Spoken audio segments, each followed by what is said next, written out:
Como ustedes saben, la fracción de eyección deprimida sigue siendo el principal factor de riesgo independiente para mortalidad total y muerte súbita cardíaca. Cuando analizamos la causa de mortalidad en los pacientes con insuficiencia cardíaca, vemos que hay una correlación entre la causa y la severidad de la insuficiencia cardíaca. Y vemos cómo en los pacientes con clase funcional 2 y 3, la causa principal de mortalidad es la muerte súbita, mientras que en los pacientes en clase funcional 4, la causa más importante de muerte es la progresión de la insuficiencia cardíaca.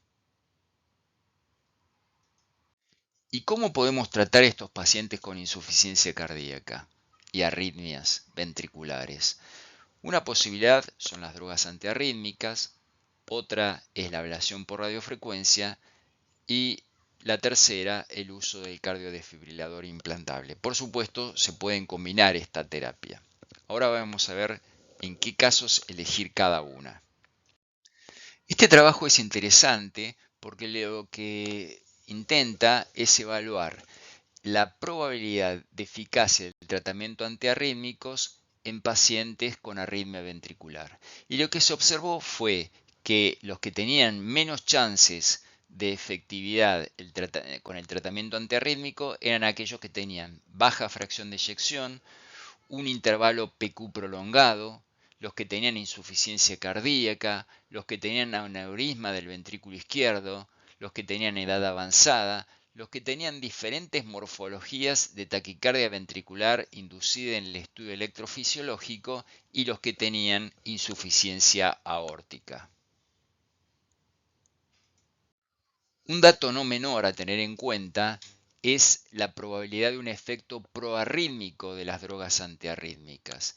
Y siempre tenemos que recordar el clásico estudio CAS, donde se analizó la sobrevida en pacientes postinfarto con arritmia ventricular en dos grupos: los pacientes que recibían drogas antiarrítmicas del grupo 1C, como la encanida o la flecainida, y los que recibieron placebo.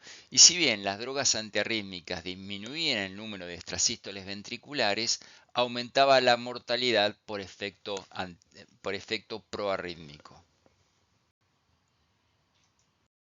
¿Qué pacientes que van a recibir drogas antiarrítmicas tienen mayor efecto proarrítmico?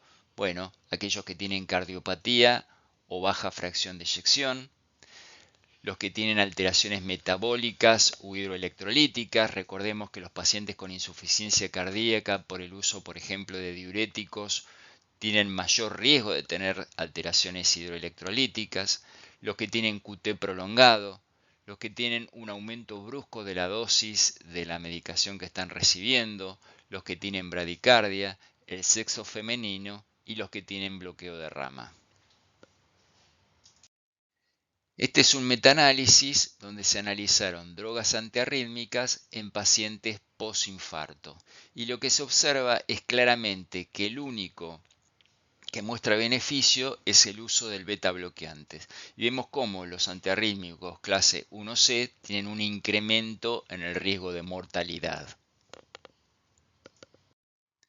En cuanto a la ablación, las indicaciones son limitadas y estarían dadas por la taquicardia ventricular por entrada rama-rama, la taquicardia ventricular postinfarto con fracción de eyección de más del 35%, los pacientes con taquicardia ventricular monomorfa sostenida sintomática refractaria a drogas o que no desea medicación a largo plazo o que ha tenido efectos adversos por las drogas, los pacientes con múltiples choques del cardiodesfibrilador que no son manejados bien con medicación o con la reprogramación del dispositivo.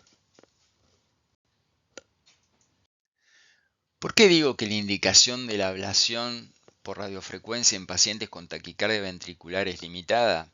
Bueno, acá vemos un trabajo que incluyó 493 pacientes con una edad promedio de 57 años y como vemos, los pacientes sin cardiopatía tienen muy buena evolución con la ablación por radiofrecuencia y las guías internacionales del manejo de estas arritmias aconsejan la ablación y no el implante de un cardiodesfibrilador. Los resultados, en cambio, en pacientes con cardiopatía y taquicardia ventricular es bastante diferente. Estos pacientes tienen indicación del cardiodefibrilador.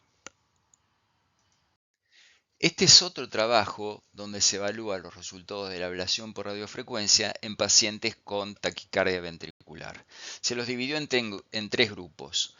El grupo A eran los pacientes que tuvieron una ablación exitosa, es decir, que no se podía inducir ningún tipo de arritmia ventricular posablación.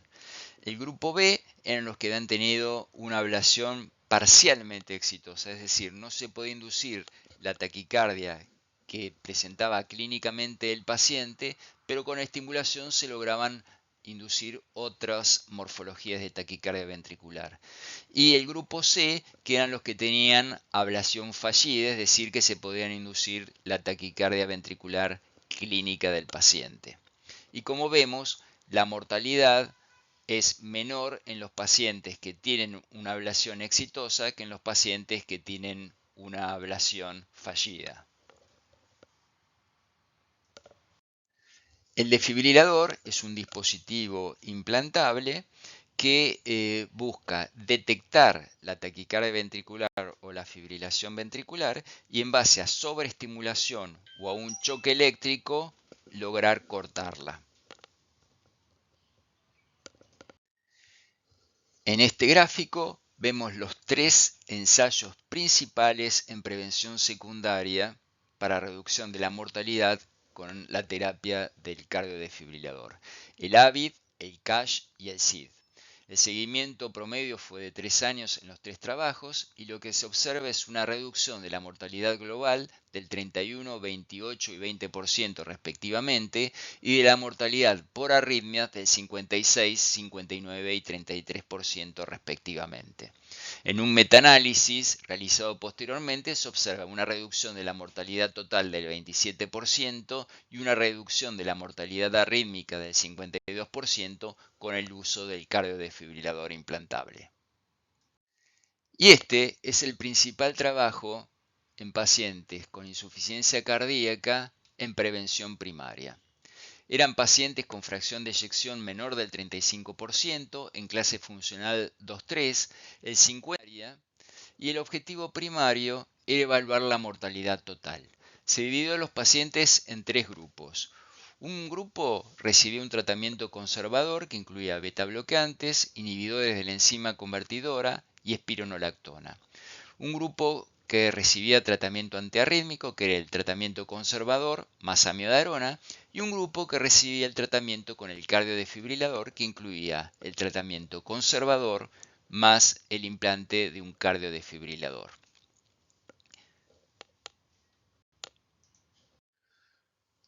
Como vemos en este gráfico, hay un beneficio significativo en disminución de la mortalidad con el uso del cardiodesfibrilador. No así con el uso de la amiodarona. Finalmente, en cuanto a terapias combinadas, tenemos los siguientes fundamentos: que el cardiodesfibrilador es un tratamiento paliativo y no curativo, y que el riesgo de recurrencia de arritmias en los pacientes con un cardiodesfibrilador es similar al paciente que no recibe el dispositivo.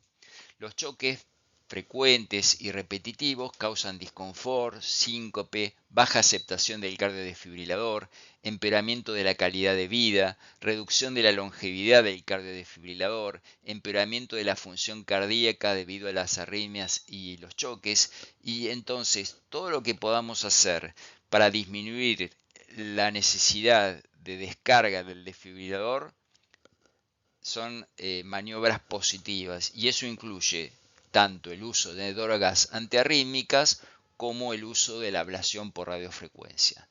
Finalmente, tenemos que tener en cuenta que el episodio de tormenta eléctrica pueden afectar la calidad de vida e incrementan la mortalidad.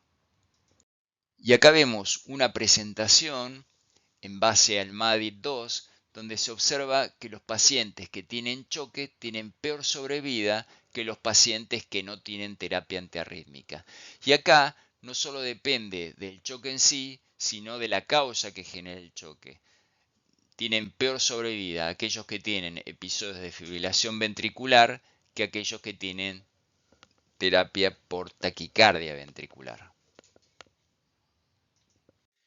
En conclusión, entonces, los pacientes con disfunción del ventrículo izquierdo, el uso de tratamiento antiarrítmico estará limitado a los betabloqueantes y amiodarona y en algunos casos al sotalol. Si bien la ablación por radiofrecuencia puede desempeñar un papel en el tratamiento de las arritmias ventriculares, en general es un tratamiento paliativo y sirve más que nada para evitar las descargas repetitivas del cardiodesfibrilador. Y la terapia con cardiodesfibrilador reduce significativamente la mortalidad en pacientes postinfartos con disfunción del ventrículo izquierdo y en otras miocardiopatías dilatadas. Y estos beneficios en la mortalidad se observaron con la terapia farmacológica óptima, es decir, nunca tenemos que olvidar que, por supuesto, por más que tenga un desfibrilador puesto el paciente, es fundamental la terapia de la insuficiencia cardíaca completa.